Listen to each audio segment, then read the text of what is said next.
Senator Ludwig.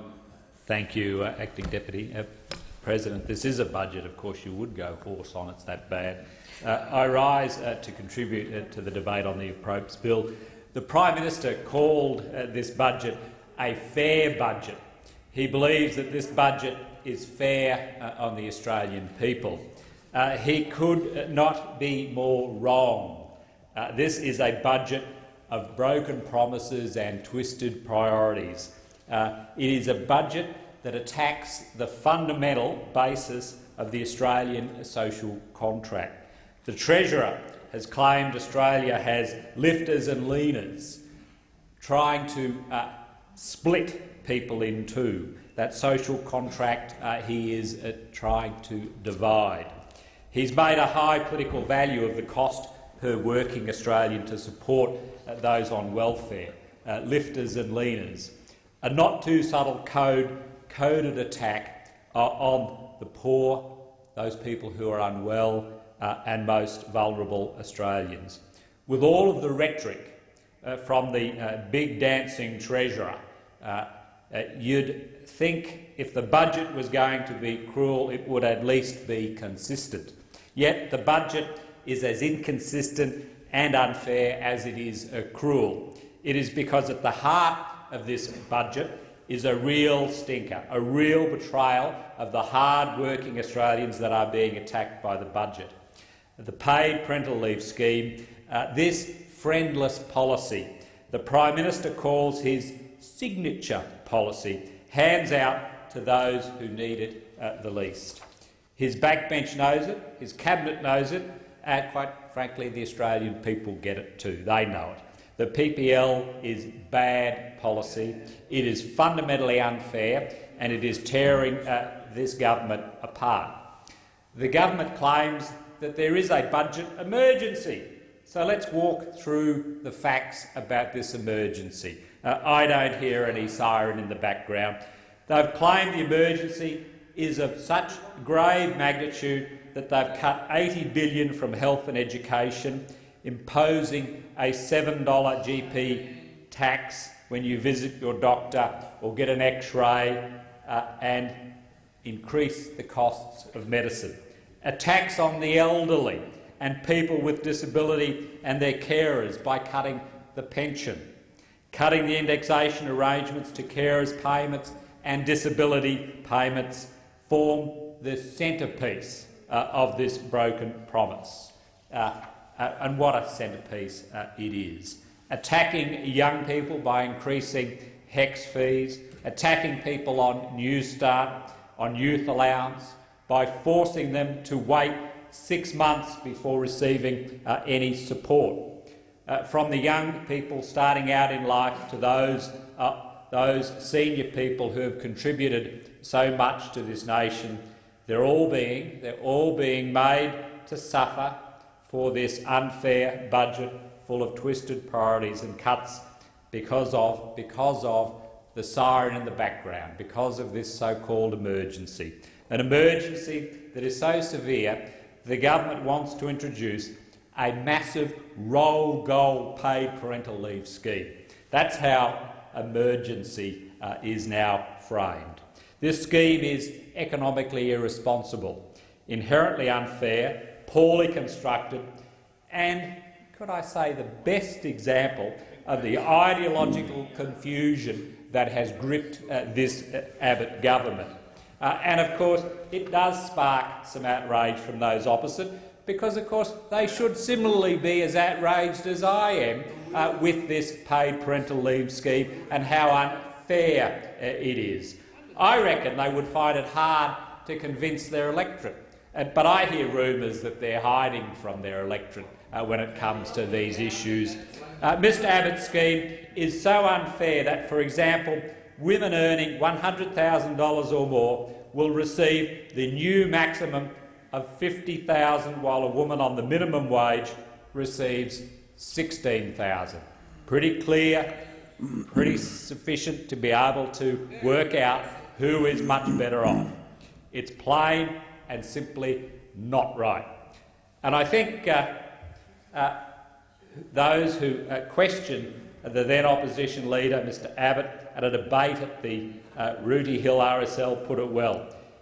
He asked the Prime Minister why it was fair that a forklift driver from the Mount Druitt area should pay taxes to fund the paid parental leave of a lawyer in North Sydney.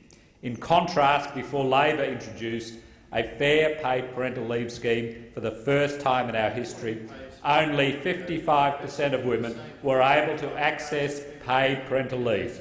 This was a dreadful situation for working mothers, as they often had to take unpaid leave, or worst of all, leave the workforce completely.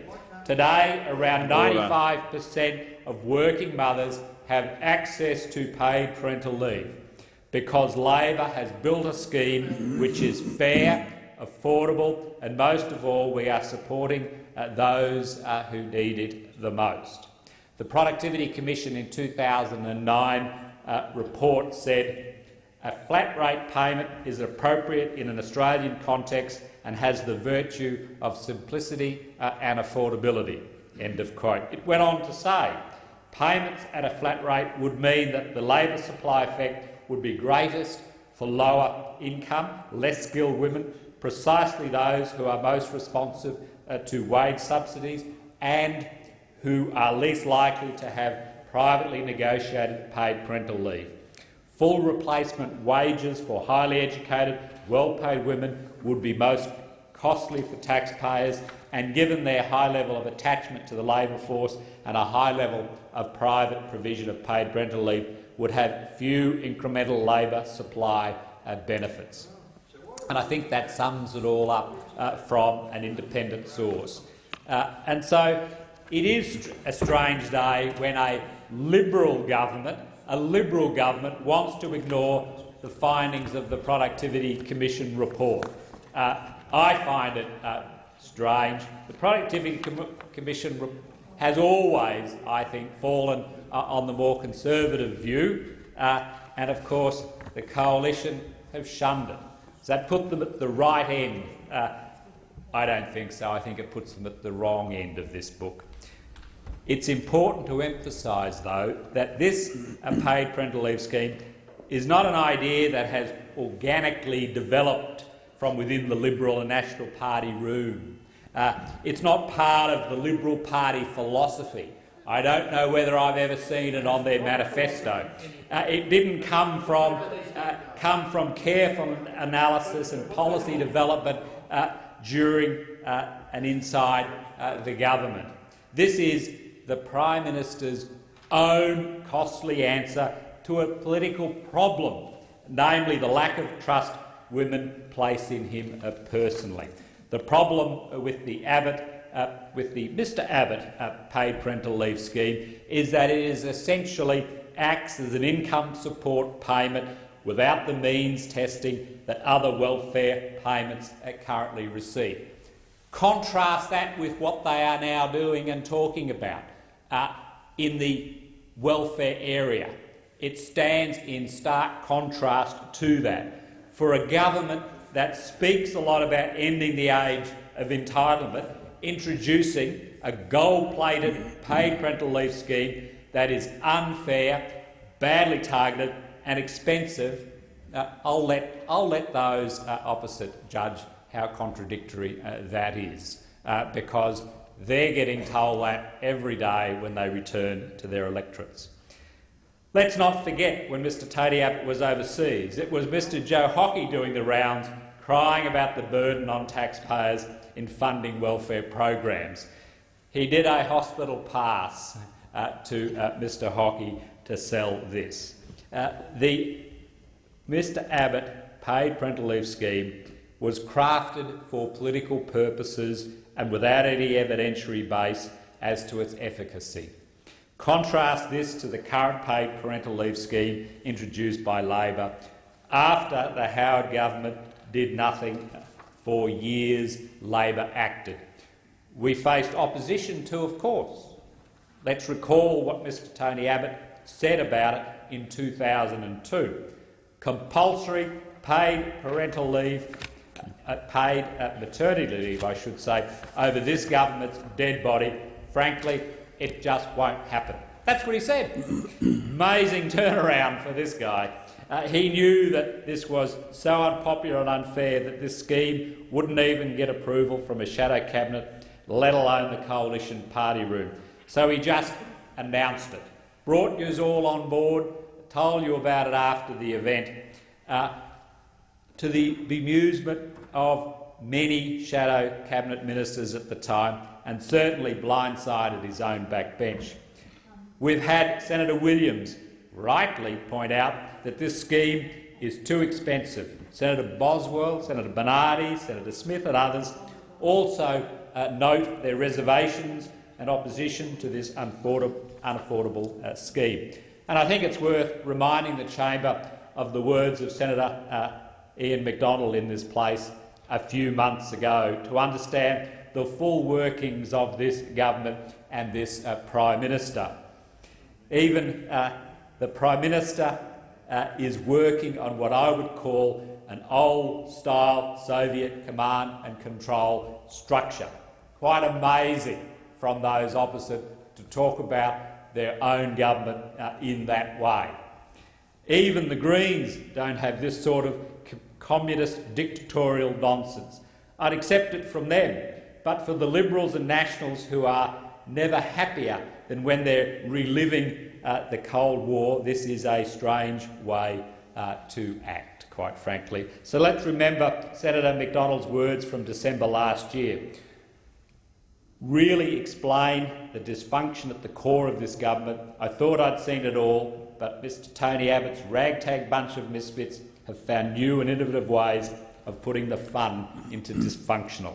Senator McDonald said, and I quote, "I was particularly disappointed as many inquiries to the Prime Minister's office who seem to almost have an obsessive centralised control phobia over this and every other aspect of Parliament responded to me when I kept inquiring that we will let you know when the terms of reference are eventually decided." End of quote. I'll not have, and he went on to say, I'll not have an unelected advisor in the Prime Minister's office telling elected politicians who are actually in touch with their constituencies what should or shouldn't be done. End of quote. This just shows the chaos and the venom, the anger in the Liberal Party ranks over this dog of a budget. I do want to spend a little bit of time working through the labyrinth of illogicality of how this exorbitant paid parental leave scheme will supposedly be funded. Bear with me for a little bit, because I suspect the only way you can fully understand the funding mechanism for the scheme is by clinging tightly to the misfiring synapses within the Prime Minister's brain. The first thing the Coalition proposes to fund the multi-billion-dollar-a-year scheme is to cut company tax. So cut company tax to fund this scheme across the board by 1.5%. So hold your horses on that one. That's right, to fund a massive new spending and entitlement scheme, the first thing the government will do is to cut taxes. Then the Prime Minister plans to impose a levy of 1.5% on all Australian companies with a taxable income of more than $5 million. So we'll cut 1.5% of taxes and we'll find a 1.5% levy to put back, I assume, in its place, quite frankly. So if you run a company with a profit of more than $5 million, you receive a tax cut that is immediately followed by, let's face it, a tax rise. As part of this preposterous funding plan, the government will undo a significant Hawke-Keating reform by reintroducing double taxation to company profits distributed to shareholders as dividends. The respected financial journalist David Love described the taxation scheme that existed up until the Hawke-Keating government well in his book. He's in the book Unfinished Business, Paul Keating's Interrupted Revolution. And he says this: for decades, investors in Australian companies had paid tax twice on company incomes. They had paid it in the form of company tax when company income was declared, and they had paid it again in the form of personal income tax when company income was distributed. For generations of mostly right-wing treasurers, the Australian capitalist had gone on blindly paying twice on his equity capital. This was largely because Conservative treasurers had been too lazy or incompetent to pick up the anomaly, or both.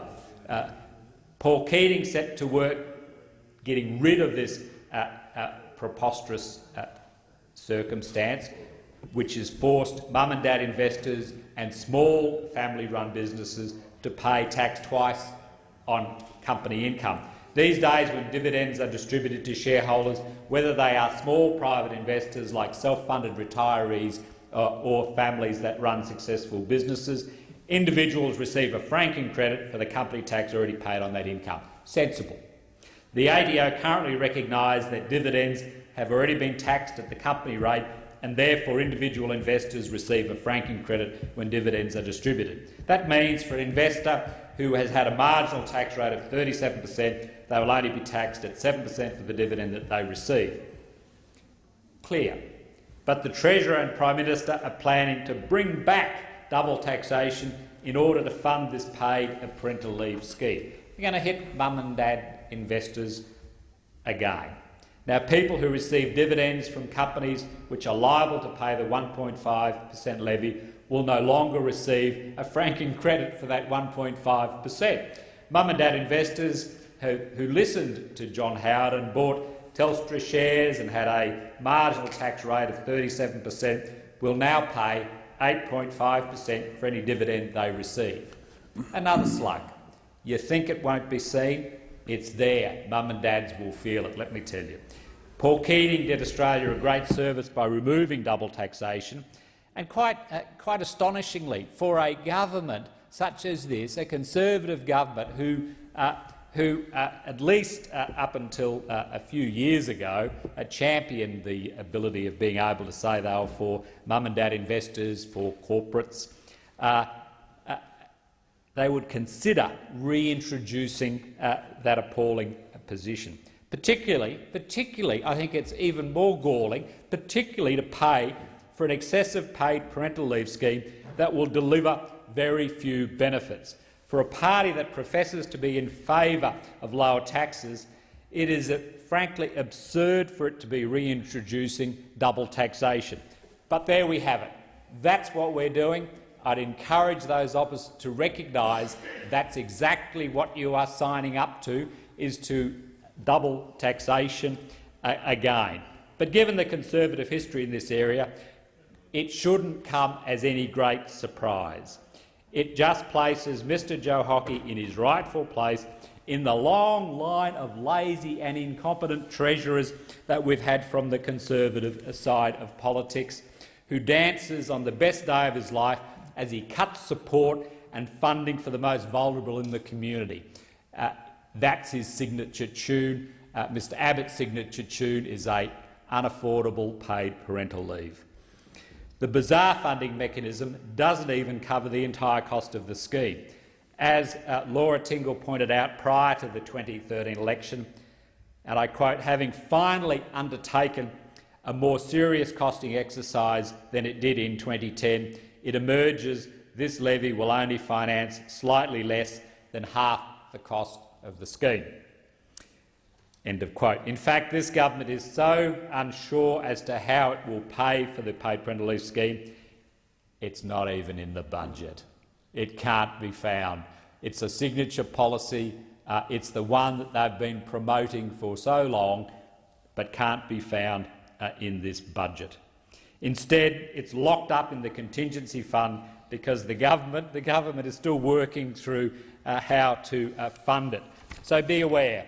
Double taxation might be the first tranche of some other innovative ways they'll find to tax the Australian people, this high-taxing Liberal government, to be able to cover an unaffordable paid parental leave scheme that's plated in gold. The Prime Minister and the Treasurer have had 4 years to figure out how to pay for this extravagant scheme, 3 years in opposition, and now almost a year with the full resources of the Treasury Department to help them. but they're still unable to find a coherent funding mechanism. Quite frankly, give it up. Thank you.